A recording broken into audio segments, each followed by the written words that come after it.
风大产品碰一碰啊，就这些，猜猜我是要夸还是要骂？首先我要得罪两个大厂，品牌方，你耐心听我讲完再考虑要不要下我视频。先是珀莱雅旗下的彩棠，我对彩棠的评价就是几乎每一个品都有一些幺蛾子，不是我鸡蛋里挑骨头哈，你卖那么贵，我们对你的要求自然就更高。彩棠遮瑕，我先说它很好用，扒脸又遮得住，没问题，但你还是敷衍了。02做的很好啊，本期不针对它。01号色，你这个提亮色就是个废色，你们看它和正常提亮色之间的差距，我的天哪，这么暗，它咋提亮啊？就很诡异，我真怀疑是设计师偷懒没有被发现，关键是它还没法调色，因为它已经是这盘里最亮的颜色了。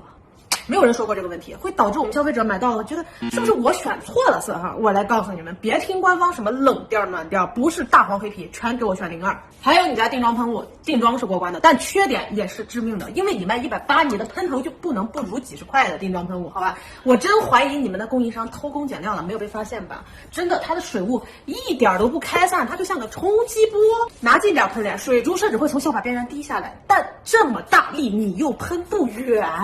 你说我到底是近着喷还是远着喷？再然后，福瑞达旗下的怡莲，这个焕亮面膜没有什么提亮成分啊，烟酰胺含量也不高，用半张脸下来没有任何差别。你产品简介里的小字儿也心虚啊，自己都没有写提亮，那就不要误导人，把熬夜焕亮写在名字里了吧。而且你说你补水，我干皮用下来没有任何感觉呀，但你的质地可是油到了一种境界，我真的很担心，像你官方宣传连用28天，你就有机会烂脸。接下来是2个好用的，你们放心，没有广告。如果你们不相信，就赶快走。